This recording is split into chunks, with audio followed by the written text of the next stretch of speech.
Spider-Man, Spider-Man, does whatever a spider can. What's up? I'm Senpai Wind here with Laura. And I'm Ugly Thor. And last week we saw Spider-Man Far From Home. Just to give you a heads up, this does contain spoilers, so if you haven't seen it yet, go see it, then come back. So Spider-Man Far From Home takes place about 8 months after the events of Avengers Endgame. Yep. It opening up on tribute to all the Avengers who have either died or since moved on. Yeah. Yeah. And you know, with Thanos now gone, it does feel like an epilogue, right? It does. Right. So, especially with Peter, you know, they had to read through the whole school year. We're talking about his plan with Ned about getting MJ. Then he's in the homeless shelter with Aunt May, which could be a nod to Feast. I was about to. Yeah, I was it's gonna probably ask a nod you, to what was Feast. that? What was it? Was it Feast? Do you think? It don't remember the name, but pretty sure it was a nod to Feast. Yeah. And that's the organization that Aunt May works for, right? Yeah. Homeless shelter? Yeah, it's also in the Spider-Man video game. Yeah. But yeah, no, it does feel like an epilogue, life moving on and moving forward, and for us, it's figuring out what the MCU is going to give us next, right? Yeah, because it's the last movie of Phase 3. Phase 3. Yeah, and that being said, Spider-Man Far From Home was awesome. It was Yes, fantastic. It was yes. far better than Homecoming, I think. Way better than Homecoming. Yes. I mean, I enjoyed Homecoming, but this one was really Far From good. Home Out of the might have bulk. passed Spider-Man 2 as my favorite Spider-Man movie, not including Spider-Verse. Yeah, so we just don't talk about Spider-Man 3. Because we don't. No, we don't. Okay, so first off, starting off with the legs. Let's start with Peter's character in this. What do you think? Oh, some parts were a little iffy, like not wanting to be Spider-Man to be with MJ. Whereas in contrast to like Civil War or Homecoming, he was pumped to be superheroing. Wanted to take a break, wanted to pass off his duties to Mysterio or Captain Marvel or Doctor Strange, you mentioned. You mentioned Thor. Thor, yeah, Off-World. Yeah, and he also shows that he's less awkward compared to the Homecoming and Civil War. Yeah, he's gaining more and more confidence as Peter since, you know, being Spider-Man. Yeah, he's still nervous to talk to girls, but isn't every teenage guy? That's especially what part of Peter's character, isn't it, though? Yeah. Just his awkwardness and, yeah. Also like how he didn't just quite think everything through the way it showed that he's still, because Peter Parker's not always doing the nice thing. He sometimes can be selfish in the comics. You know, on the bus when the Edith glasses, he tried to target his classmate who's also going after MJ. Yeah. Didn't realize there was going to be like, you know, a drone down to come kill him, but he had to quickly solve that, which is what Peter does a lot. Makes a mistake, then fixes his mistake right away. Yeah. And overall, it's just his arc in here. Like, he's also still mourning Iron Man. Tony. Yeah.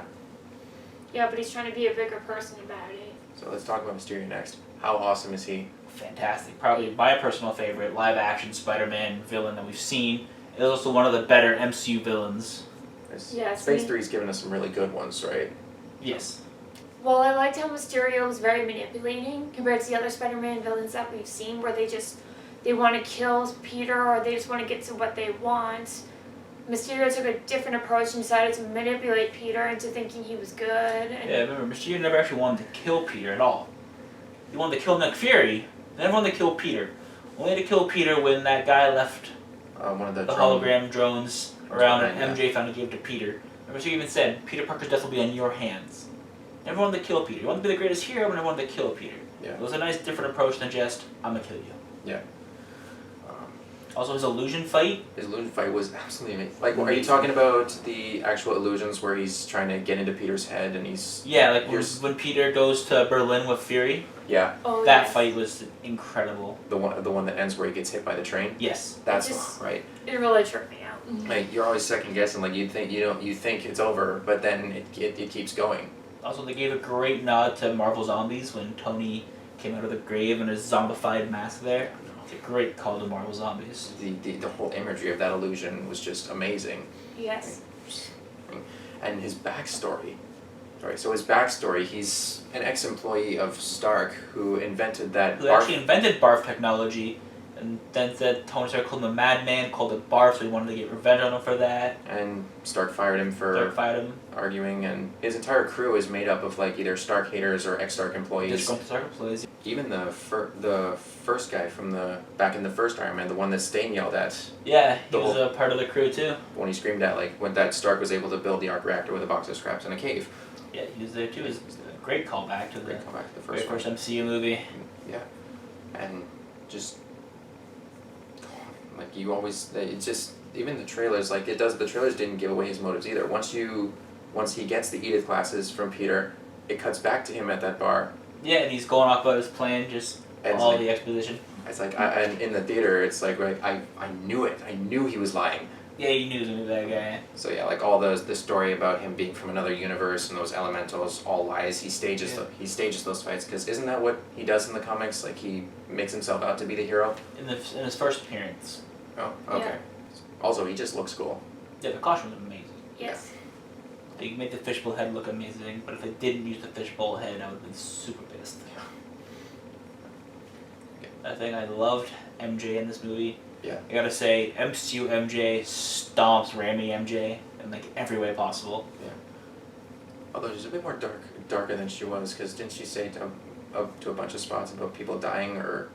Well, that's just an awkward date, right? Oh, She even right, apologized for it. She was like, sorry. Well, didn't Right. she say that she's like, she behaves the way she does because she doesn't want to get hurt? Yeah, she's afraid to get close to people, so she lied to Peter. It's like, Which is relatable to other people, right? yeah. Yeah. The people can and do feel that way. I liked how we got a little bit of a background on Flash. His parents are always way too busy for him. We saw, if you noticed, when like Peter's looking at people's phones, Flash texted, "Mother, I haven't heard from you and Father in a while." It's like everything okay, something like that. Yeah. And then when he got picked up from the airport, he saw his valet. He's like, "Oh, could Mother not make it?" Like a little backstory on Flash, why he might be, a bit of a dick and a bully to people. Yeah, that's true. How funny was Happy in this? It was okay. Yeah, and he warmed up completely compared to Homecoming, where he doesn't have time for him and he never called Peter back. Yes. I'm glad it was him that gave the overall lesson to Peter, like, you're not Iron Man, you're never gonna be Iron Man. And I think that's, I'm glad that, Peter was told what he had here, and I'm glad it was Happy that did that. Another great callback is playing Led Zeppelin's Back on Black. Oh. You'll get it if you see the movie. Oh, I love Led Zeppelin. Now, for the unfortunate part, let's talk about the dislikes of the film. Yes, I think this one is a unanimous one. What they refer to Peter's spider sense as. The Peter Tingle, I know they're trying to make it a joke, but I just didn't like the Peter Tingle. No. If it's gonna be a joke, I want it to be, at least make sense. Like calling it the Peter Tingle, why? Wouldn't Peter have able to come up with a more clever name for that? Yeah, I think May came up with it. May. Yeah. Oh, right. And May likes to embarrass him. I don't really know if she was going to embarrass him per se, but she came up with the Peter Tingle. Yeah. So I didn't like, what was his name, Brad? Brad. The guy who was all trying to go after MJ? Brad Davis. I think so. I Yeah. didn't like him. His character was annoying. Peter's sort of romantic rival. I mean, his acting was good. The character I did not like. Yeah. Well, in the end of Homecoming, you've seen Aunt May's reaction to finding out who Peter was. Yeah.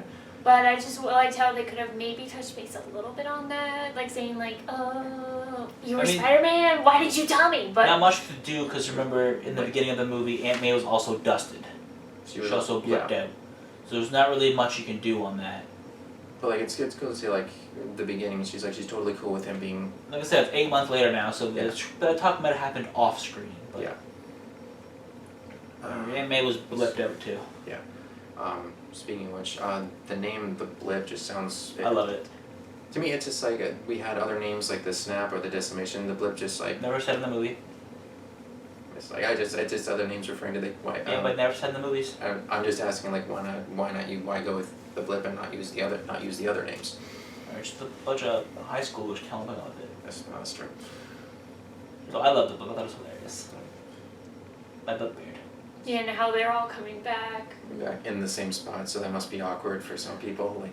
Yeah, at least when Aunt May, she blipped back into her Into her apartment, and the girl thought she was a mistress and all that stuff. Because it does show that life does go on that 5 years that everyone was dead. Yeah. So there was definitely some more awkward conversations. Caused a lot of memes online.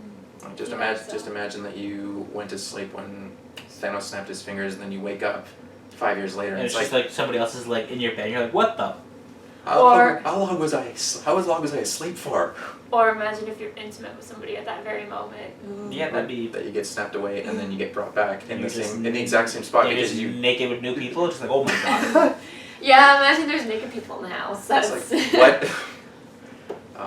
It is unfortunate there is no Stanley cameo in this. No, he passed. Sadly, passed away before he could get that done.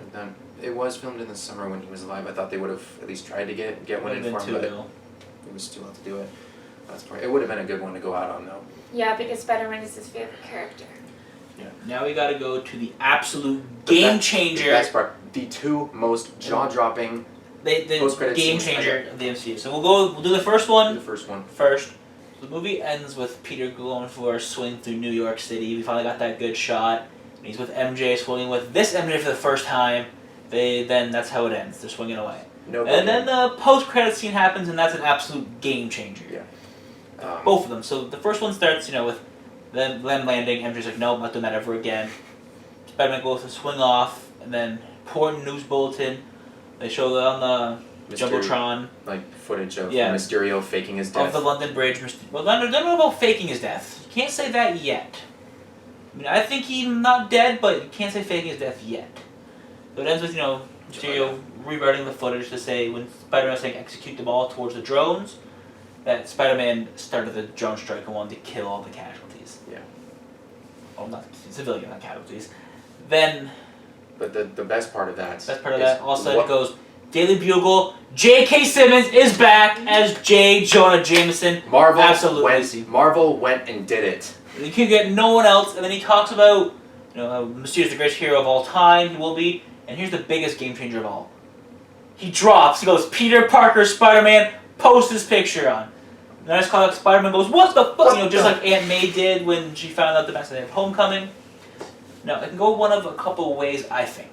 So you were telling me about one of them. There's some of the times in the comics where JJ had to redo what he said because it was a mistake. So he had to retract it, thank you. He had to retract it and do it again. So the real Nick Fury could come in and help that, and that could drive JJ insane. And in the comics, I don't know if you know, but JJ created Matt Guardian. The Scorpion. Yeah, to try and fight Spider-Man. Yeah. No, they did that. They did that in a couple of the cartoons as well. Yeah. So they could go that route because Matt Guardian already wants to get revenge on him anyway. So he could come out of jail and JJ could give him the serum with Nick Fury discrediting him, so JJ still thinks he's a menace, giving him that's when Scorpion becomes the bad guy, and that could go that route. Or there's another route they can go. I'll be fine with either or, but this second route is pretty cool. Okay. Peter Parker will be hunted by Kraven the Hunter. That hasn't been adapted before, hasn't it? Not in live action movies. Not in live action. So that'd be great. So that could be great where Peter Parker is being hunted by Kraven the Hunter. Yeah. Could be great. Yeah. That whole scene was just jaw dropping. Like my jaw dropped in theater. We were like freaking out. We were freaking out. The theater we went to went insane. The claps, the awesomeness of it all. I was like, Yeah, we were all freaking out because I did not expect them to bring J.K. Simmons back, but they did. They did. He was a perfect guy for it too. They really couldn't get anybody else. It's probably arguably the best part of the Raimi trilogy. Not arguably, the best part of the Raimi trilogy. Oh yeah, I just didn't know if there were any other ones.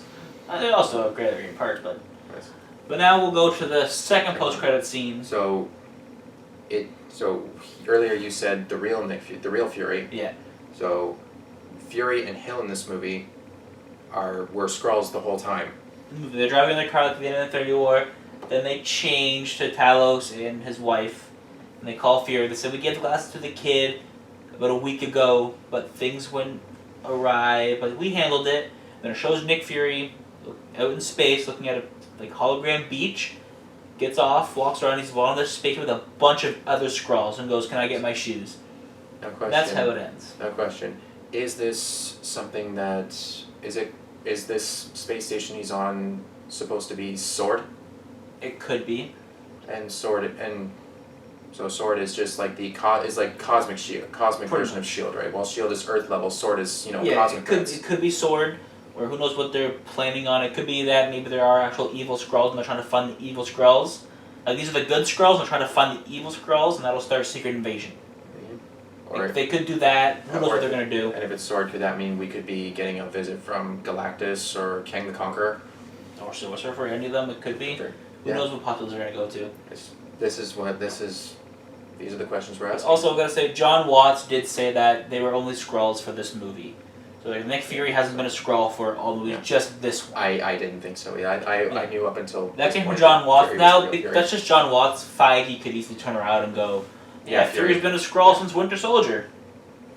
Or something like that. But, for now, that's how it is. That's how the movie ended. Fantastic movie.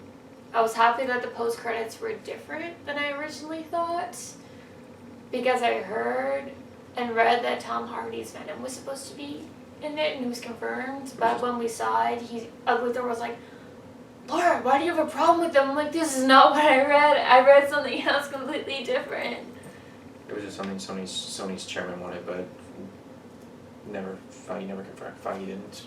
I don't know if he didn't, but it could happen. I don't think it will. I think they'll do a different Venom if they're doing that route. If they ever decide to adapt him. They've attended him, but no, Tom Holland's got a 9-movie contract. Yeah. So things could change. But overall, this movie was great. Fantastic. Fantastic. Great movie to end Phase 3 on. Yep. On scale 1 to 10, what do you think? 10. 9. 9. Would you see it again? 100%. Oh yeah, I have to see it again. That's this. Up next is Lion King. Until then, look out! There goes a Spider-Man.